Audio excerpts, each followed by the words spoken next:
Hi guys, so today is quite a big day. Tonight at 7 I have got my part of Jaden's autism assessment. So doing it over a Zoom call, which I'm quite scared about because I hate doing, although I do videos like this, I don't really like phone calls, never mind video calls, so that's quite scary. But obviously because of Corona they're doing as much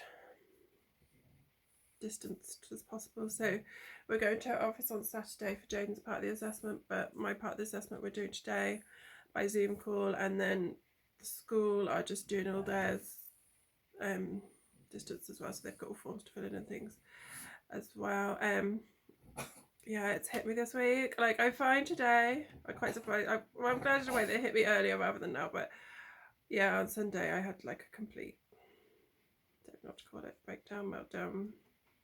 It took Rob an hour to even figure out what was wrong with me because I was just like crying hysterically, and he was just like, what have I done? What's wrong? Like, just trying like tell me. I was just so like, yeah, emotional and just, yeah, crying hysterically like some kind of crazy person that he couldn't even get a single word out of me for a good hour. And even then when I was trying to talk, he was like, I don't know what you say, I can't understand you, because I was just completely, yeah, I mean, this is something that I've waited for or fought for 4 years more or less. I think the first time I took Jane to the GP he was 20 months old, so that's November, yeah, probably like November 2016. So yeah, that's covered. By the time we get the diagnosis in writing, it will be 4 years from when I first took it to the GP and I first knew what it was. So in a way, like, I've always been very, it's never been a shock to me. It's never been something I've struggled to accept. Like, some parents like almost do the opposite and like push it back, and professionals are kind of saying to them, we've got concerns and blah blah blah, and the parents are kind of going, oh no, let's just give it time, let's just see. Like, for me, I've never struggled to come to terms with it, but it's still, yeah, there's waves of, I don't like to call it grief because I think that almost, yeah, for people that have lost a child, or that kind of thing, that's really disrespectful. But I guess that is the best word, because it's a life that your child should have had that you maybe feel like they don't have, if that makes sense. Like, it's hard to explain on the outside. If you don't, if you don't spend time with him day to day, or if he hides it well from you, then, like, even to his dad, when he spends time with his dad, it tends to be around cars, talking about cars.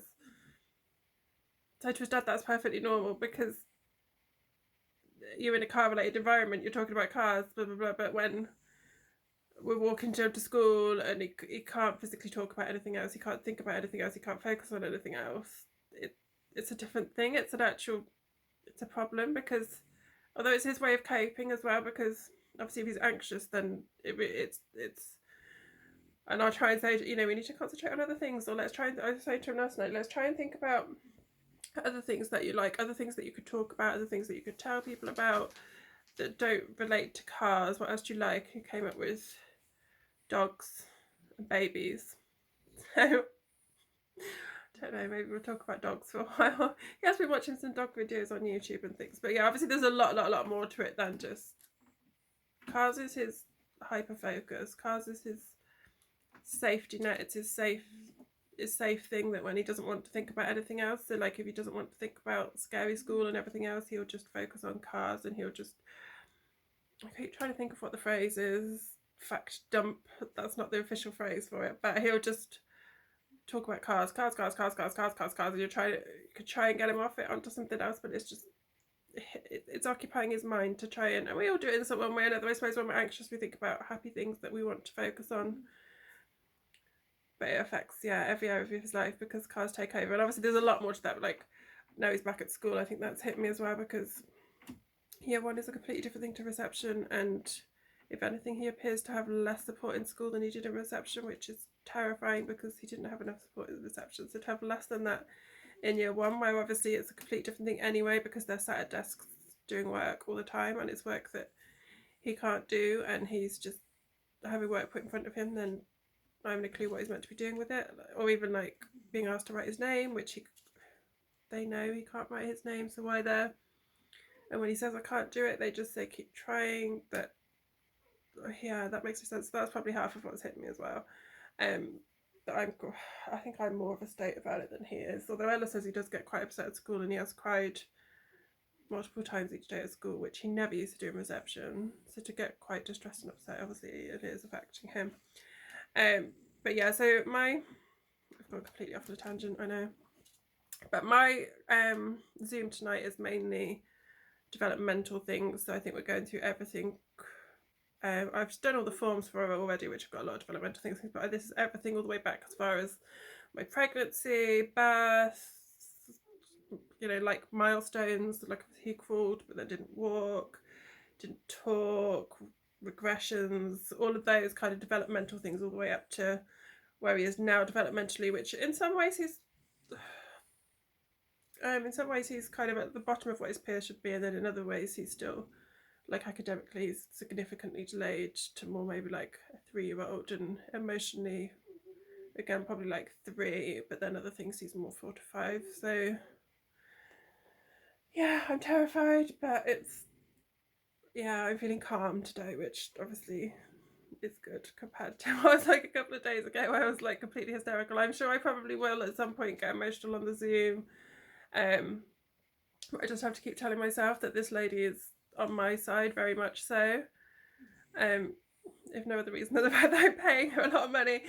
But compared to, I suppose I'm thinking in my head, like tribunal, like this time last year I was preparing for a tribunal, which was a whole different thing where they were like attacking.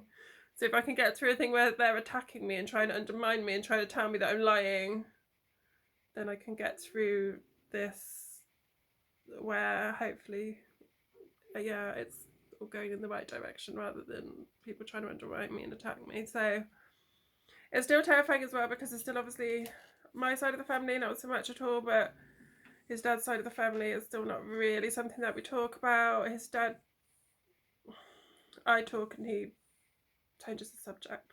It's that kind of, he knows it and he accepts it to the degree, but he won't talk about it.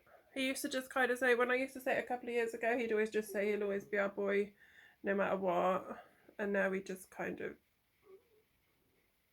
doesn't really say a lot. Obviously he knows he's got these assessments and everything, but he'll just, talk about the things, ask how they are or something, and not really acknowledge it. But, and his family just don't even, is that like, they'll say like, oh, he's made a lot of progress and those kind of things, but we don't really talk about it. So at some point, like, hey, look, autism diagnosis, and then it is what it is.